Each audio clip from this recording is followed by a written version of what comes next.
Boa noite, pessoal. Hoje a gente vai fazer um resuminho aqui de 5 minutos sobre insuficiência hepática aguda. O que é mais importante para vocês, generalistas, recém-formados ou até estudantes de medicina? O mais importante para vocês é saber reconhecer. E para isso vocês precisam ter uma noção básica do que é, né? Então, o que é a insuficiência hepática aguda? Perda, desculpa aí com a minha letra, é a perda aguda de função hepática, ok? E isso em um fígado que seja saudável. Ou seja, quando a gente fala dessa perda aguda, ela não pode ser em alguém que já é previamente cirrótico. Porque se a gente fala de uma perda aguda de insuficiência renal em um cirrótico, a gente está falando de uma coisinha chamada ACLF, que se chama, a sigla em inglês quer dizer Acute on Chronic Liver Failure, ou seja, uma agudização, uma perda, uma falha do fígado aguda em um fígado crônico, né? Então, basicamente o que eu falei pra vocês. Então, o primeiro grande critério é que seja nesse fígado saudável, uma pessoa que não tem um problema crônico de fígado. Então, pode ser num paciente que já tem uma hepatopatia, pode ser no paciente que tem um nódulo hepático, pode ser no paciente que tem uma hepatite autoimune que não cirrotizou, pode ser no paciente que tem uma doença de Wilson, pode ser no paciente que bebe e tem abuso de álcool ou que tem esteatose hepática. Isso tudo pode acontecer, mas ele não pode ser cirrótico, tá certo? Então, eu vou falar de uma forma bem resumida aqui pra vocês, porque como eu já falei, vai ser um videozinho aí de 5 minutos, por aí, que eu quero só pra resumir mesmo o que é mais importante. Então, como é que a gente define isso? Quais são os critérios? Então, perda aguda de função, essa palavra aqui é importante. Quais são os marcadores de função hepática? Então, marcador de função hepática. O que a gente olha quando a gente pensa em função? A gente tem, vamos lá, primeiro, os primeiros mais famosos, né? TGO, esse aqui não é função, tá?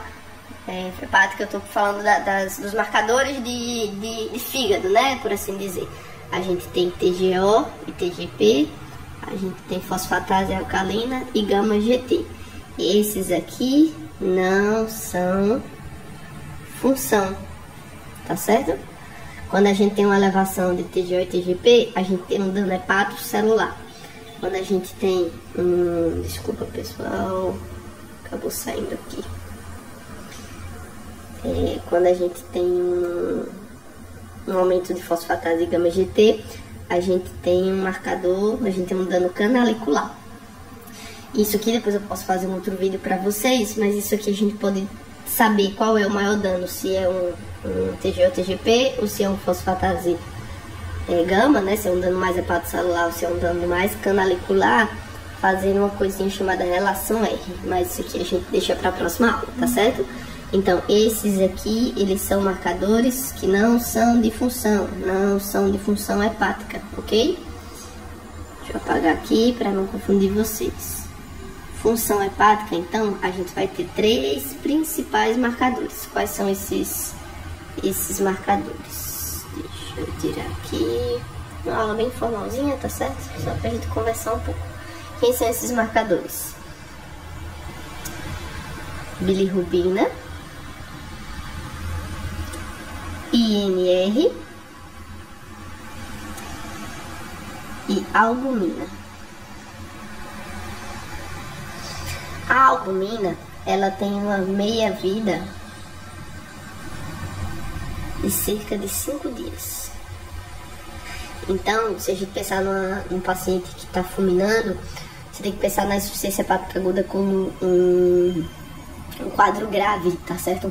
Um quadro que precisa de de interferência de um hepatologista, de acompanhamento de um hepatologista, de uma equipe especialista e de uma equipe de transplante rapidamente. Então, você não pode esperar que a albumina altere. Então, a gente vai usar principalmente esses dois, a bilirrubina e o INR. Então, vamos lá. Se a gente vai usar esses dois aqui, são os que alteram mais rápido, né? Então, eles têm uma vida menor. Então, a gente vai ter um paciente. Se eu começar a aumentar a bilirrubina, eu vou ter um paciente com icterícia. Ok? E o INR vai estar alargado.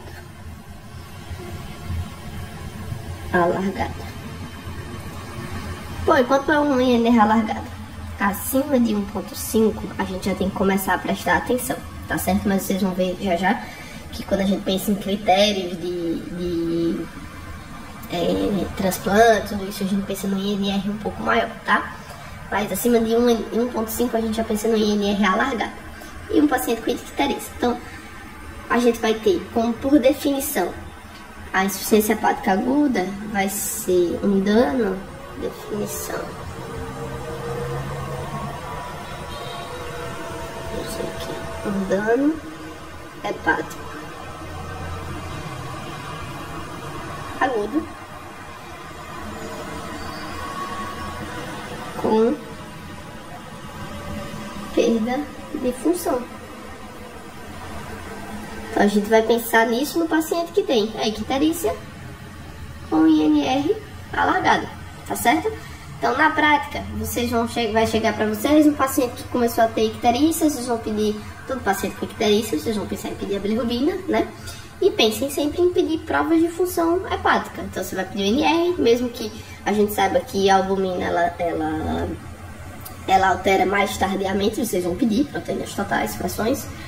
E o hepatograma de forma geral. Então, mesmo que você não use o TGO, o TGP, a fosfatase e a gama-GT como marcadores de função, você vai pedir esses exames, tá certo? E aí, isso aqui já se chama de insuficiência hepática grave, digamos assim. É um paciente que tem insuficiência hepática grave. E quando é que ele fulmina? Por definição, com perda de função. Então, vamos lá. Perda de função e dano neurológico, que é a encefalopatia. Ok? E essa encefalopatia, isso aqui é um ponto importante, a encefalopatia na insuficiência aguda é totalmente diferente da encefalopatia na doença hepática crônica. E é por isso que na insuficiência hepática aguda não adianta lactulona. Isso também é um assunto para uma próxima aula, tá certo? Então vamos lá. A gente já chegou nesse pontinho aqui, a gente conseguiu definir o que é insuficiência hepática aguda. Paciente com dano hepático agudo, então vou ter transaminases pipocadas, canaliculares pipocadas, mas principalmente para a gente definir, e eu toco de novo nessa tecla, é isso aqui, tá certo? Bilirrubina e INR. E aí, a partir do momento que eu tenho um paciente com icterícia e INR, e ele desenvolveu uma encefalopatia, eu estou com um paciente com insuficiência hepática fulminante. E nesse momento, na verdade, antes dele desenvolver a encefalopatia, ele já deveria estar no centro de referência de transplante, tá certo?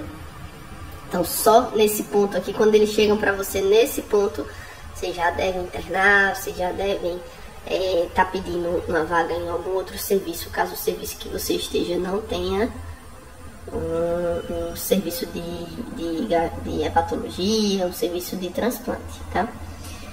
E o que é que causa a insuficiência hepática aguda? A gente tem várias causas. E a gente já tá passando do que eu falei que seria só uma aulinha, né? Então vamos lá, fui apagar aqui, voltei para falar com vocês agora a parte de causas, tá? Quais são as causas? As causas. Bom, a principal causa no Brasil e no mundo de forma geral é a hepatite B, B-vírus, e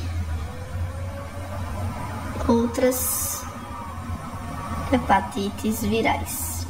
Nos Estados Unidos, a principal causa é o paracetamol, porque lá eles têm, como lá eles não usam dipirona, né, proibido, eles têm muito uso de paracetamol e vem em caixinhas com muito comprimidos, então é fácil você acabar tomando uma dose maior.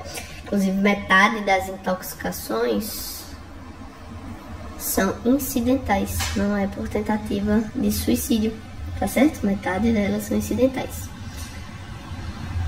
Outras causas são doenças autoimunes, então hepatite autoimune é uma causa relativamente comum, não vou te dizer comum, mas é uma causa que pode acontecer, causa de doenças metabólicas, como por exemplo Wilson e deficiência de alfa-1 antitripsina. Uma curiosidade é que na doença de Wilson existe um padrão muito comum de acometimento pela fulminante, tá? Isso aqui não é da apresentação crônica da doença de Wilson, mas o paciente que entra como uma hepatite fulminante e a causa é o Wilson, eles têm um padrão muito comum que é uma relação de fosfatase sobre bilirrubina total menor do que 4, sendo menor do que 2, 100%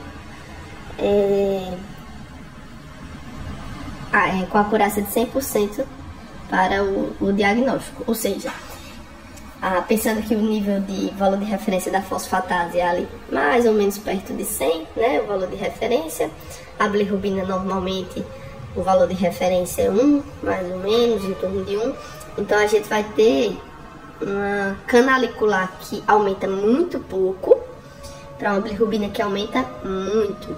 Uma canalicular quase normal para uma bilirrubina que aumenta muito. Então, relação menor do que 4. Só uma curiosidade para vocês. Isso não acontece na doença crônica, tá certo? Isso não é um padrão da doença crônica. Isso é um padrão do fulminante por Wilson. E, sim, outra coisa interessante é que o HCV é muito raro. Na verdade, existe até uma dúvida se realmente ele pode fulminar ou não o vírus da hepatite C, tá? Então A, B e A são os mais comuns, a gente pode ter um pouco de A, ou de E e de D. Lembrando que o D, a hepatite D, só acontece em conjunto com a hepatite B, né? O vírus da hepatite D precisa do vírus da hepatite B para causar doença. Então, mais ou menos, eu acho que essas são as causas mais comuns. Quando a gente pensa em tratamento, então vamos lá agora começar a pensar em tratamento, tá? Tirar esse aqui, deixar mais limpinho para vocês. Então, tratamento. Não, existem poucas medicações que sejam tidas como antídotos, né? Então a gente tem, mais conhecido é a N-acetilcisteína, que ela tem um papel muito bem definido na intoxicação por paracetamol. E o que é que acontece quando a gente dá a N-acetilcisteína para o paciente intoxicado? O paracetamol, ele é metabolizado, tá certo? Nos seus metabólitos, e 5%, mais ou menos 5% dele é metabolizado no metabólito tóxico para o corpo. E esse metabólito tóxico, ele é metabolizado também pela glutationa. Só que quando eu começo a ter uma dose muito alta de paracetamol, a glutationa começa a ser insuficiente para metabolizar esse metabólito tóxico. E aí o que acontece é que a N-acetilcisteína aumenta os níveis de glutationa no corpo e aumenta a metabolização desse metabólito tóxico do paracetamol, e aí eu reduzo a toxicidade da medicação, tá? E acaba que hoje em dia a N-acetilcisteína acaba sendo extrapolada para outras causas de insuficiência hepática aguda. Então, nos guidelines mais recentes já se fala que você pode usar a N-acetilcisteína para outras causas. Basicamente, você pode tentar em qualquer paciente com a insuficiência hepática aguda, como uma medida salvadora, caso ele não feche critério para o transplante. Porque isso a gente vai falar já, mas nem todo paciente que entra em insuficiência hepática aguda, ele tem critério para ir para o transplante, tá bem? E aí, quem é que a gente vai transplantar, né? O transplante é o tratamento de cura, é o tratamento definitivo. Desculpa, é o tratamento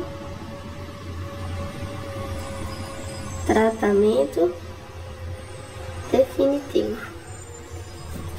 Mas quem eu vou transplantar?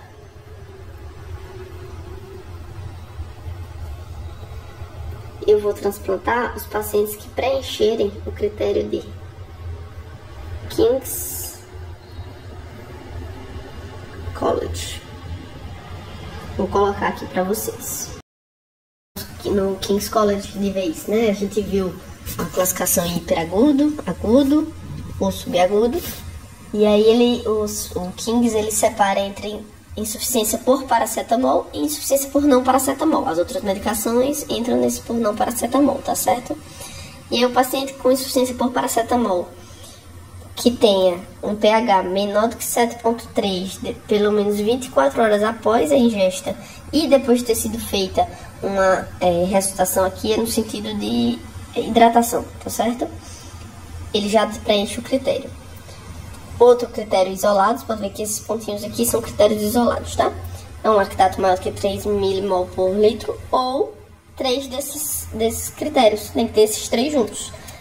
Encefalopatia grau 3, o INR maior do que 6,5 e uma creatina maior do que 300 micromols por litro. Isso aí a gente modifica para a nossa medida aqui mais comum, tá certo? E o mais importante, que é a maior daqui no Brasil, né? É o não por paracetamol. Então, o paciente que entra em insuficiência hepática aguda, lembrando dos critérios: uma bilirrubina elevada, uma lesão hepática aguda, um paciente que não tem doença crônica hepática crônica prévia, que vem com transaminase, com auriculares elevadas, uma perda de função, principalmente com a bilirrubina elevada e o INR acima de 1,5. Então, ele vai entrar nesses critérios. Se ele isoladamente tiver um INR maior do que 6,5, ele já fecha o critério, você já tem indicação para mandá-lo para transplante. E caso ele não tenha um INR maior do que 6,5, mas ele tenha 3 desses outros 5 critérios, ele já entra também como critério para transplante, que são uma etiologia de hepatite indeterminada, ou seja, não tem hepatite A, não tem hepatite B, você fez as sorologias, ele não tem. Lembrando que a hepatite C dificilmente, ou raramente, ou virtualmente não causa a insuficiência hepática fulminante, ou uma hepatite induzida por droga. Medicações, não paracetamol, né? Hoje em dia, esses manipulados, soro, vitaminas, aí para performance, isso tudo também entra nesse critério. Idade menor do que 10 ou maior do que 40 anos. O intervalo entre o primeiro dia da icterícia e o início da encefalopatia maior do que 7 dias. É por isso que eu expliquei o curso hiperagudo e agudo para vocês, porque o hiperagudo tem um prognóstico melhor.